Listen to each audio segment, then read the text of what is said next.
Hola familia y amigos, bendiciones en el nombre poderoso de Jesús. Quiero hablarles un poco de lo que es el anglicanismo. ¿Cómo surgió el anglicanismo? Pues como todos saben, o muchos saben, que nació con Enrique VIII. Enrique VIII nació el 28 de junio de 1491 y murió el 28 de enero de 1547. Enrique VIII fue rey de Inglaterra y señor de Irlanda. Desde el 22 de abril de 1509 hasta su muerte, fue el segundo monarca de la casa de Tudor, heredero de su padre, Enrique VII. Se casó 6 veces y ejerció el poder más absoluto entre todos los monarcas, o sea que era un dictador. Era un dictador. Así es, de todos los monarcas ingleses, él fue el que más estuvo en el poder, o sea, fue un dictador total.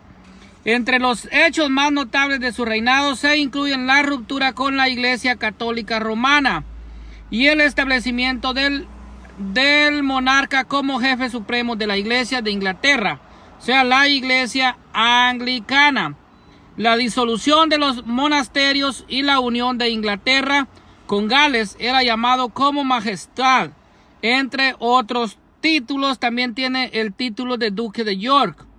Enrique VIII también promulgó legislaciones importantes como las varias actas de separación con la Iglesia Católica Romana, de su designación como cabeza suprema de la Iglesia de Inglaterra y la unificación entre Inglaterra y el país de Gales. Podría definirse el anglicanismo como la fe práctica y espíritu de las iglesias miembros de la comunión anglicana, es decir, iglesias en plena comunión con el arzobispo de Canterbury. O sea que cuando Enrique VIII se nombró jefe supremo de la iglesia en Inglaterra, ya dejó de pertenecer de la jurisdicción del Papa y reconocen como arzobispo o su máxima autoridad como su líder espiritual al obispo de Canterbury. El anglicanismo tiene profundas raíces en el pasado. Rowan Williams describió el anglicanismo como lo que le ocurrió a la iglesia en Inglaterra, Gales e Irlanda durante la reforma del siglo XVI y posteriormente. Además tiene raíces profundas en los siglos anteriores. La medular de la fe de los anglicanos se encuentra en la Biblia, los 39 artículos de la fe cristiana y el libro de oración común, los cuales resumen la enseñanza de la iglesia de los primeros 5 siglos y rechazan tanto la evolución posterior de la Iglesia Católica como las simplificaciones del unitarismo. Recientemente, con las divisiones sobre temas doctrinales y morales, se ha extendido a grupos fuera de la comunión anglicana. Quiero decirles que hay conflictos internos entre la Iglesia anglicana, entre lo que son los conservadores y los reformadores. Algunos, más que todo, es por el sacerdocio femenino, ya que los conservadores mantienen que el sacerdocio es totalmente para los hombres y no para las mujeres. Ahora vamos a ver cuál es el origen del término anglicano. Se usó por primera vez en 1838, se deriva del adjetivo anglicano, que a contar del siglo XII se encuentra en documentos formando parte de la frase en latín ecclesia anglicana. En aquel tiempo esto significaba iglesia inglesa, es decir, aquella parte de la iglesia occidental o latina que existía en Inglaterra. El adjetivo se usó como sinónimo de inglés hasta el siglo XVIII, cuando empezó a adquirir matices teológicos que definían la postura religiosa de la iglesia de Inglaterra frente a los católicos y calvinistas. De ahí se extendió a las iglesias trasplantadas por ingleses a otros países durante el periodo de la expansión colonial, y esto determinó el sentido de la palabra anglicanismo. Hay Hay críticas, como ya dije, a las doctrinas del anglicanismo y también a sus prácticas. Las principales críticas y disyuntivas en la iglesia anglicana corresponden a los problemas entre bandos conservadores y liberales. Era lo que ya les mencionaba. En tanto al acceso de mujeres y de personas abiertamente homosexuales al sacramento del orden sagrado, o sea, al sacerdocio. Mientras los conservadores rechazan la ordenación de mujeres y homosexuales, argumentando razones teológicas y morales, los liberales, por el contrario, promueven la idea señalando la necesidad de una equidad entre hombres y mujeres. Debido a esto se ha creado un clima muy exaltado dentro de la comunión anglicana, creándose así un profundo quiebre y división dentro de esta denominación religiosa. Las causas principales de la separación de la iglesia anglicana de la iglesia católica romana fue la oposición del Papa Clemente al divorcio pretendido por Enrique VIII. En este tiempo que el rey buscaba la anulación de su matrimonio, el Papa Clemente VIII le negó el divorcio que pretendía y el Papa utilizó la cita bíblica de Marcos 10:9, donde textualmente la cita bíblica dice así: por tanto, lo que Dios ha unido, que no lo separe el hombre. O sea, era un mandato de Jesucristo. Catalina de Aragón era la esposa en ese tiempo de Enrique VIII, pero se había enamorado de una joven mujer llamada Ana Bolena. Entonces él pretendía anular su matrimonio y casarse con esta bella muchacha de nombre Ana Bolena. Al darse esta negativa del Papa, Enrique VIII decidió independizarse de Roma y se nombró jefe supremo de la iglesia inglesa. Así es como nacen los anglicanos en Inglaterra. La base de su fe la constituye la tradición, la Biblia y la razón, o sea, la filosofía. Para ellos no hay un magisterio, sino cada quien también interpreta la Biblia a su manera y ellos ponen la razón como la filosofía, la forma de ser. Entonces descartan lo que es la interpretación de un magisterio porque realmente pues no lo tienen. Su organización jerárquica está igual que la iglesia católica: obispos, sacerdotes y diáconos. Su máxima autoridad, como ya mencioné, es el rey, porque ellos están sometidos a la autoridad del Estado. O sea, no hay una separación entre iglesia y Estado. Y reconocen al obispo de Canterbury como su guía espiritual. Para seguir hablando del anglicanismo, vamos a seguir diciendo que Enrique VIII tuvo el poder absoluto y su reinado. Realmente estuvo marcada la vida del rey por la intriga, la infidelidad, el divorcio, las guerras y el poder, así como la fundación de una denominación protestante histórica que hasta hoy sobrevive. Como todos sabemos, hay un tal famoso sacerdote de nombre Alberto que abandonó la iglesia católica por irse con los anglicanos, ya que ahí se les permite el matrimonio a los sacerdotes. La pregunta del millón fue: ¿realmente Enrique VIII fue protestante o siguió siendo católico? Un comienzo prodigioso. Era el gobernante más joven, o sea, Enrique VIII era el gobernante más joven del mundo. A sus 18 años era el sucesor de su padre, Enrique VII, y era el hombre más millonario del mundo de ese tiempo.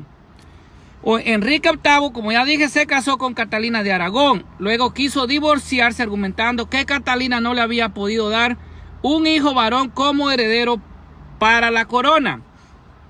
O sea, él quería asegurarse la sucesión teniendo un hijo varón. Para desgracia de Catalina, ella quería un heredero varón para asegurar la sucesión de lo que era el poder de Enrique VIII, pero sus 5 embarazos los había perdido. Dicen y cuentan que los niños que había perdido eran varones. O sea, por pura mala suerte y por desgracia para Catalina, ella pues había perdido sus embarazos. Así que él quería un heredero varón para asegurar la sucesión después de que él mismo muriera.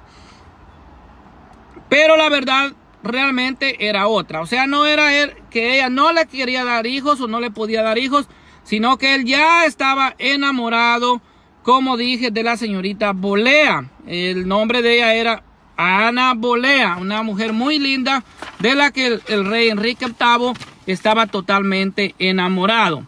Era la razón por la que deseaba el divorcio, el cual era fácil en ese entonces si ambas partes estaban de acuerdo, pero Catalina no estaba de acuerdo con la separación de su esposo.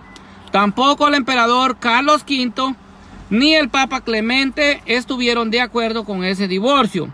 Cuando Ana Bolea quedó embarazada en 1532, Enrique VIII se adelantó y convenció al clero de Canterbury, al cual ya había sometido a su autoridad, a anular su matrimonio con la señora Catalina, y luego pues se casó con Ana Bolea, a quien coronó como nueva reina de Inglaterra.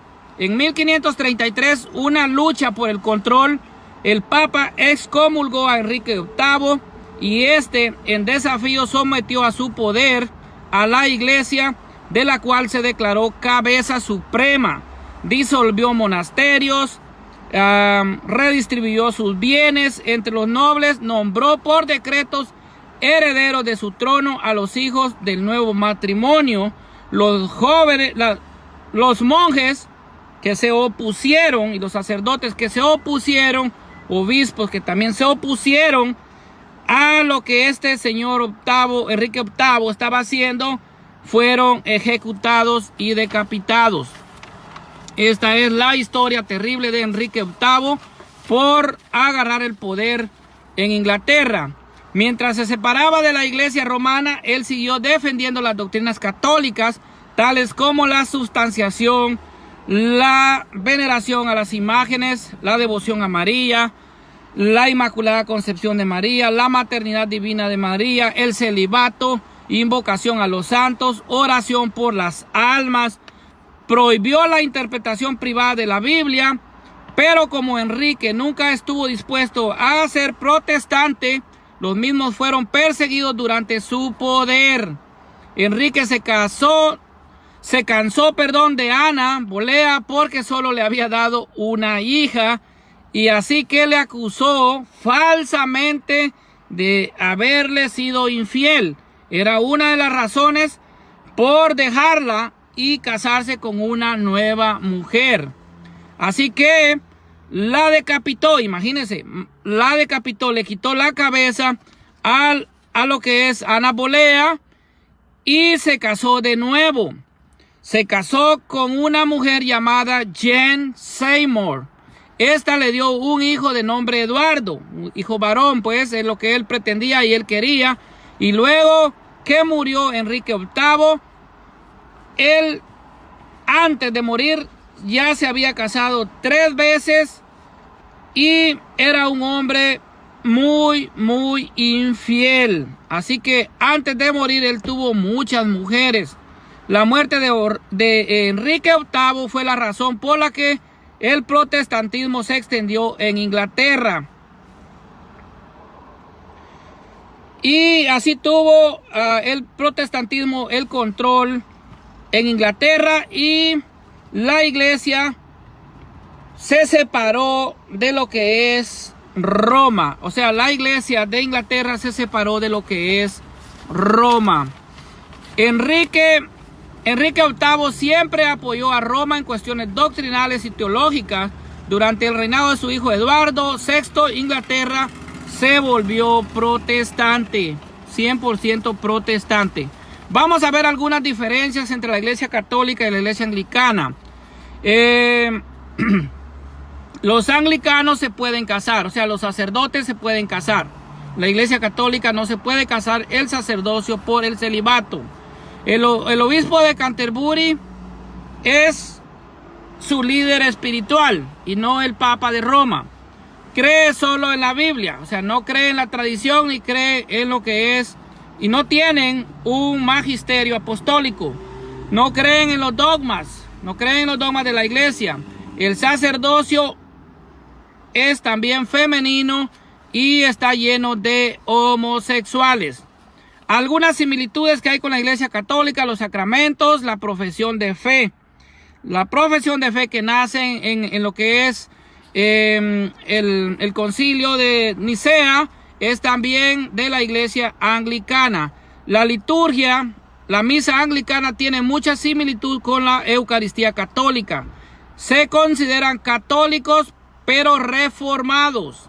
La cena de Cristo, en la cena de Cristo o la Eucaristía de ellos creen que Cristo sí está presente, pero espiritualmente, no en cuerpo y alma y divinidad, como afirmamos los católicos. Ahí hay otra diferencia entre lo que son los anglicanos. El gran problema anglicano, como ya dije, en la actualidad es la división entre conservadores y liberales. Los anglicanos conservadores rechazan el sacerdocio femenino. La doctrina anglicana es muy parecida casi en su totalidad con la iglesia católica. Podemos decir que hay una iglesia católica pero reformada en Inglaterra. En la iglesia anglicana también se reza el rosario. Esto para que todos lo sepamos. Hay un rosario igual que el de la iglesia católica. Los anglicanos también lo rezan. Quizá las únicas diferencias más palpables entre católicos y anglicanos sean que ellos tienen un sacerdocio mixto y la iglesia católica tiene un sacerdocio únicamente para hombres. Y otra diferencia grande pues es la autoridad de la iglesia. La iglesia católica tiene un líder mundial, un pastor mundial, un pastor que fue puesto por Jesucristo, y es Pedro, el obispo de Roma, o sea, el Papa. En Juan 21, 15 al 17 vemos cómo Jesucristo 3 veces le pide a Pedro ser el pastor universal de la iglesia. Entonces, esta unidad de la iglesia es lo que muchas realmente no tienen. Y entonces los anglicanos, ellos tienen un obispo propio que está en Canterbury, en Inglaterra. Esta es la gran diferencia y esto es lo que les quería decir acerca de los anglicanos. Así que Dios los bendiga y una feliz tarde. Bendiciones en el nombre poderoso de Jesús.